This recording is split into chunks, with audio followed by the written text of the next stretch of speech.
quand on voit des dirigeants des pays africains de haut niveau venir s'aplatir en France pour être reçus, nous avons honte. Nous avons honte car un peuple est représenté par des dirigeants.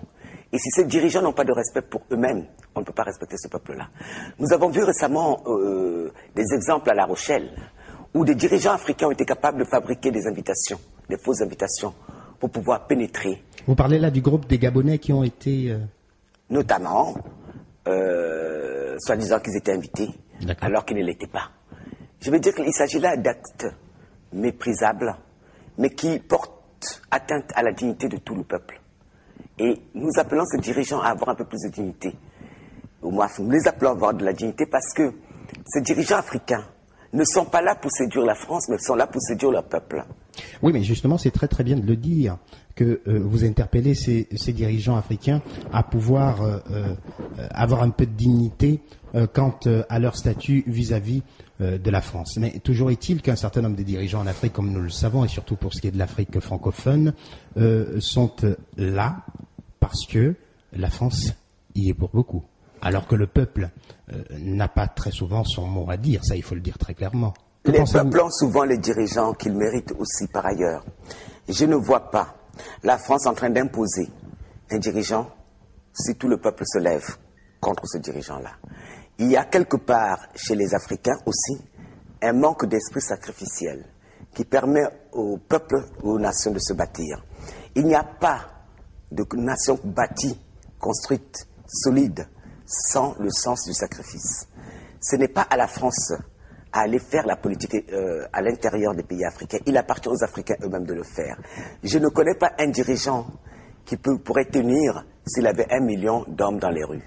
Je ne connais pas un dirigeant qui pourrait faire autrement que ce que son peuple veut, si ce peuple en est bien décidé. Il existe aussi, bien sûr, qu'il y a la responsabilité de l'ailleurs, comme on aime à le dire, mais aussi une responsabilité collective à l'intérieur du continent qui explique cela. Les gens ne veulent pas prendre des risques, les gens ne veulent pas se battre, ils pensent que les choses vont se régler magiquement, mais la France n'est pas là pour développer l'Afrique, la France est là pour le bien-être des citoyens français et c'est normal. Il appartient maintenant aux dirigeants africains, au peuple africain, à exiger de leurs dirigeants leur bien-être et à créer les conditions pour cela. Le pouvoir ne se donne pas, le pouvoir s'arrache. Et il faut que le peuple noir apprenne à arracher le pouvoir. Ça ne se donne pas. Moi, quand j'entends certains Africains ou certains m'écrivent me dire « Madame Beyalat, quand est-ce que M. Hollande va venir nous libérer ?» Je leur dis jamais. Il ne viendra vous libérer. Soyons clairs là-dessus. Un peuple se libère par lui-même. Personne n'a jamais libéré personne. Ça n'existe pas dans l'histoire du monde. Si vous voulez vous libérer, si vous vous sentez opprimé, levez-vous et utilisez tous les moyens de votre possession pour vous libérer. Ayez l'esprit du sacrifice. Au moins les Africains français, nous l'avons. Quand nous décidons d'acheter une maison de la culture africaine française, nous ne sommes pas riches. Mais chacun va se dépouiller un peu de ce qu'il a pour que le collectif marche. Il est temps que les Africains apprennent une chose. Tant qu'ils n'auront pas en esprit que nous sommes dans un tout plus grand que nous-mêmes et que chacun va vouloir ne pas mourir, ne pas donner son argent, ne pas donner son temps, ne pas donner son énergie, on n'ira nulle part.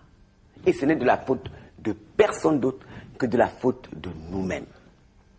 Et cette autocritique, il est temps que les Africains, et les Africains français, se le fassent. Or, ce n'est pas le cas pour l'instant. Ils sont en attente de quoi? Il ne se passera rien. Mes frères, il ne se passera rien si vous ne faites pas.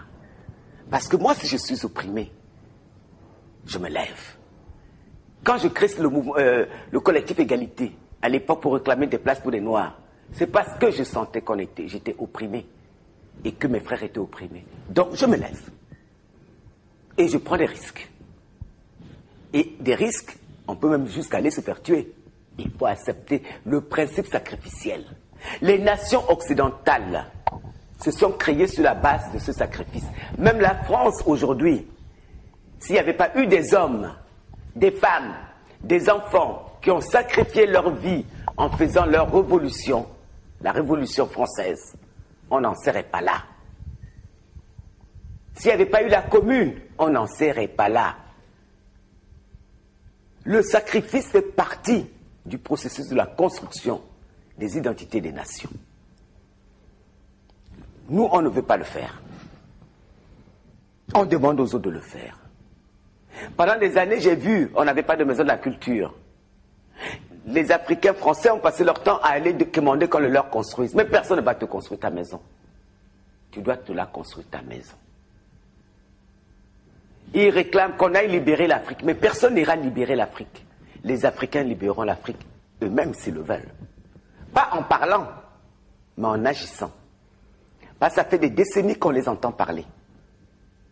Moi, je suis un révolutionnaire. Non, tu l'es. Pose l'acte. Tu n'es pas content du régime. Lève-toi. Déjà à l'époque, j'ai réécouté récemment Fela Ramson Kuti.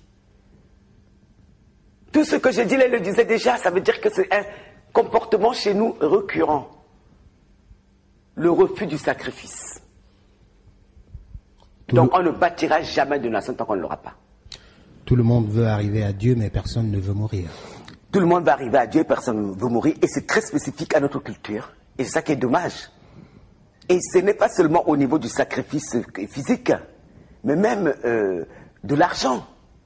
On vous dit, on va faire des cotisations pour envoyer telle chose dans tel endroit. Ceux-là même qui sont concernés par l'endroit ont du mal à donner 1 euro.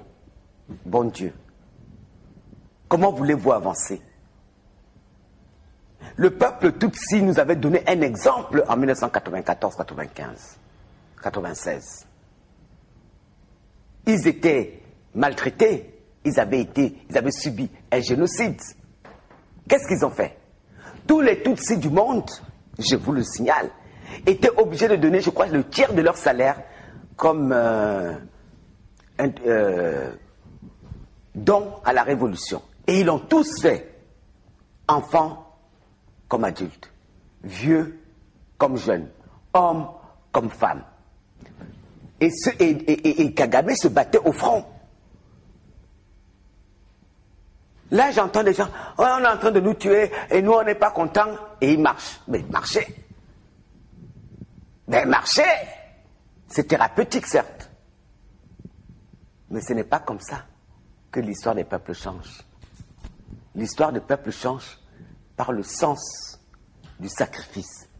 Là, quand Hollande est passé l'autre jour à la télé, il appelait tous les Français au sacrifice économique pour redresser la France. Moi, je ne suis pas très heureuse de donner mon argent, mais je vais donner.